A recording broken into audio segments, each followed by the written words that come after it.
For those of you who don't know, I had under eye filler for about 2 years. I was never really happy with the finished results. However, I did like the volume that it added to my hollow under eyes. I recently had it dissolved, which was a process. I actually just went in for my last, I think I had 3 appointments, my last like dissolving appointment. So I would say this area is still on its way out. You can kind of see like the difference between this area. Like this is pretty sunken. That's how my under eyes should look. Fun, right? Post filler, I have had to change my routine a little bit. The reason that I liked the filler was because it created volume underneath my eyes where I don't have it. So if I turn to the side, you can kind of see, if I squint, this area under here is quite hollow. This area of my eye comes out, I don't know if it's like really helping to turn my face, but obviously this area of my eye, it goes around my eyeball and comes out a little bit. And then, you know, obviously my eyeball is going back in space. So underneath my eye, I have this kind of sunken situation, which I'm not wild about. Because of that, this area of my eye, my lower lash line, comes out a little bit more. It creates even more of a shadow on top of the darkness that I already have. So if all of this, if from my lower lash line all the way down was just flat, it would look less dark than it is, despite the fact that I do have just discoloration and pigment underneath my eyes. If you see me like move it around, you can see that the darkness moves around. It's not, I don't know what it's not, but it's not, but like I have pigment there that is darker. Anyway, so the filler kind of helped to fill in those gaps, and it allowed for the light to kind of bounce off the surface area of my skin in that area, so there was less of a shadow cast. It made it look a little bit lighter. It also just made concealer much more effective. I felt like I didn't even need to use a color corrector. I still did, but it was like, oh, a tiny amount of color corrector and then like not a ton of concealer, and it really did the job. Now it's a little bit different. So I'm gonna be showing you what I do. Now I literally cannot live without a color corrector. I am actually going to be using, this is so crazy, you guys were suggesting this to me like so much, and I actually just found it in my collection. This is the Peach Color Corrector from Lancome. Tiniest. I'm not even gonna fucking try to pretend like I speak French. It took like 8 years of it. So this is a little squeeze tube. So what I'm gonna do is just squeeze a little bit out onto my paper towel, and then I'm gonna pick it up with a little flat brush, because we wanna make sure that we're not putting down too much product, because that is going to end up looking cakey. Now I'm already primed.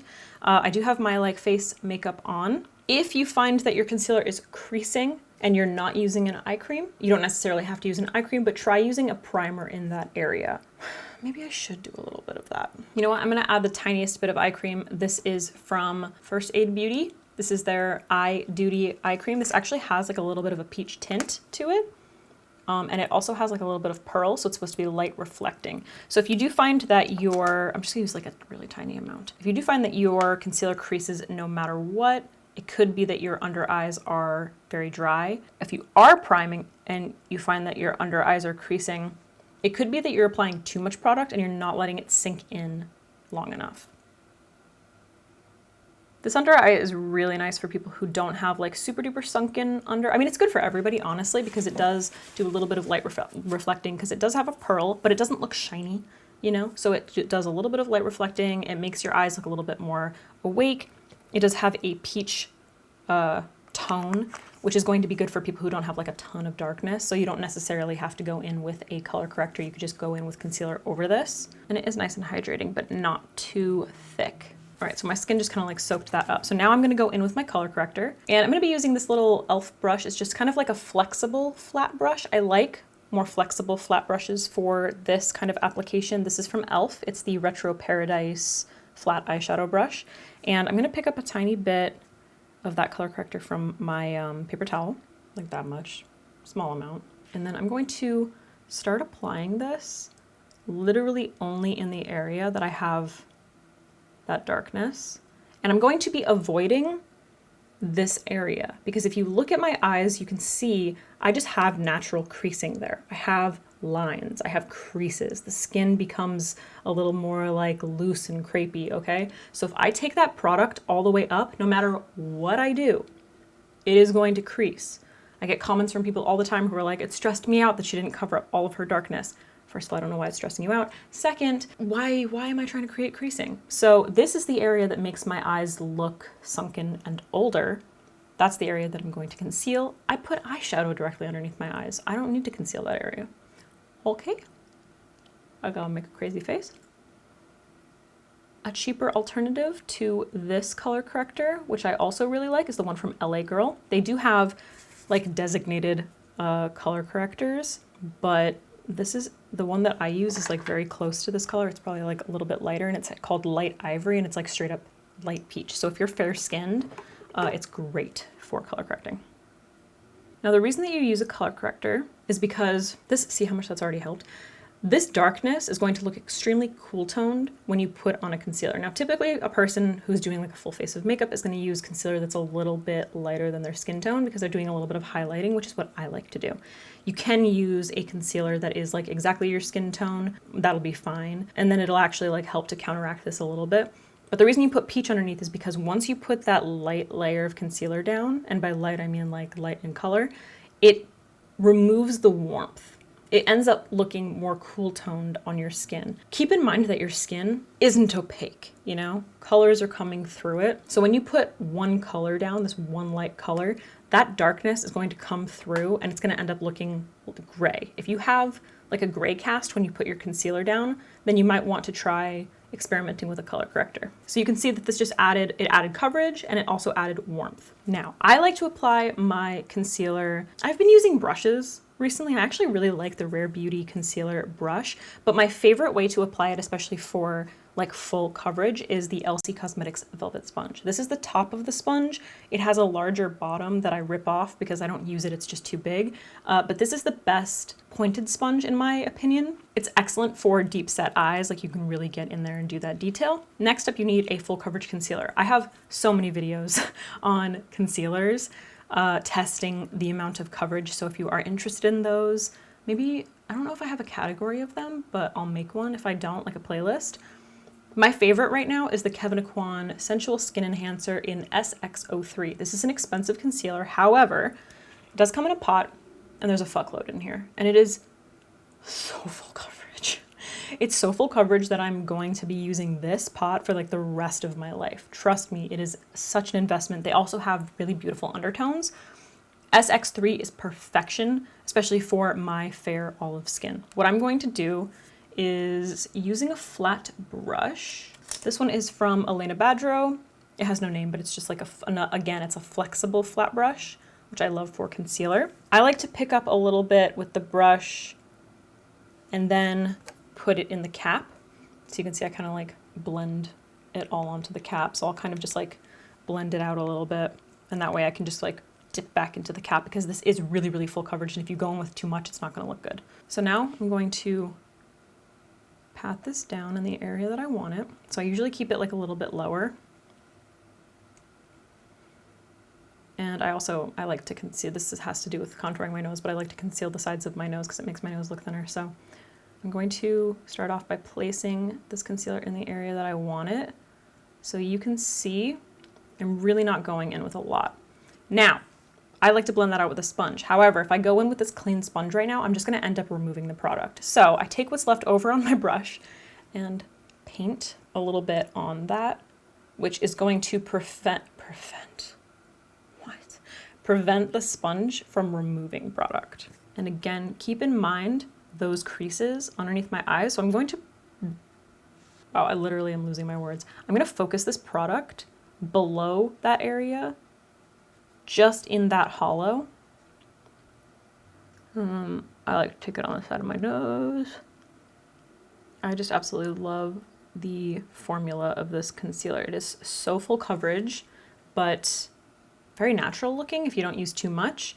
So obviously if we're comparing sides, you can see that this looks like super full coverage.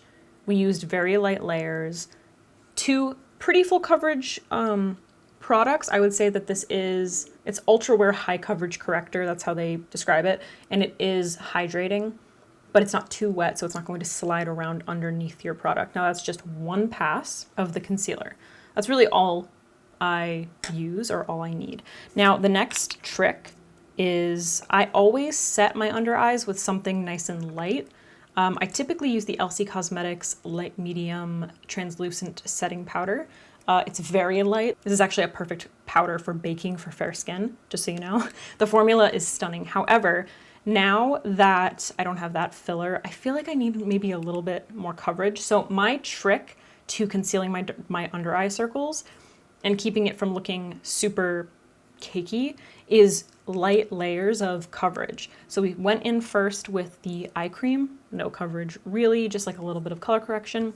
Went in with a color corrector, tiny amount. Went in with a very full coverage concealer, but a tiny amount. And now what I'm going to do is, rather than just using a translucent powder, which sometimes when I use it, it's almost like it removes coverage. I don't really know how to describe it. What I'm gonna do is mix it with a slightly fuller coverage under eye setting powder. Now, when Anastasia Beverly Hills came out with her contour palettes, you might remember the like banana powder. It's that yellow toned under eye brightening powder. I recently was sent the KVD Beauty contour palette, which I loved when I first used, and it has a very similar like banana powder or yellow under eye setting powder. They have a few. Peach, obviously, for like a medium skin tone, yellow, and then maybe a little bit more of a neutrally pink. I'm going to pick up, now my under eye setting, I guess I've been using some different ones. I actually really like this one right now from, I think it's from Melt. I don't know what it's called though, but it's flat and it's really nice. But anyway, my go-to is this one from MAC. It's the 240S brush. I love this brush, it's synthetic. So what I'm gonna do is I'm going to pick up some of this product with this brush. So I'm really gonna rough it up. So I've got quite a bit on there. And then I'm going to tap it into the cap of the Elsie powder. Then I'm going to pick up some of the Elsie powder on the brush. Same deal. Tap that into the cap. I'm going to mix those, and what that's going to do is provide a little bit more coverage because those colors from the Shade and Light contour palette are obviously pigmented. And then mixing it with the translucent powder is going to tone it down a little bit so it's not so heavy. So then I'm just going to kind of like pick it up, tap it off, pick it up, tap it off. And then I want to make sure that I'm going in with a nice small amount. So I'm really tapping off my brush. I want to make sure that it's like evenly covered, but not too much. Using my sponge to make sure that it's all blended out, I'm going to set.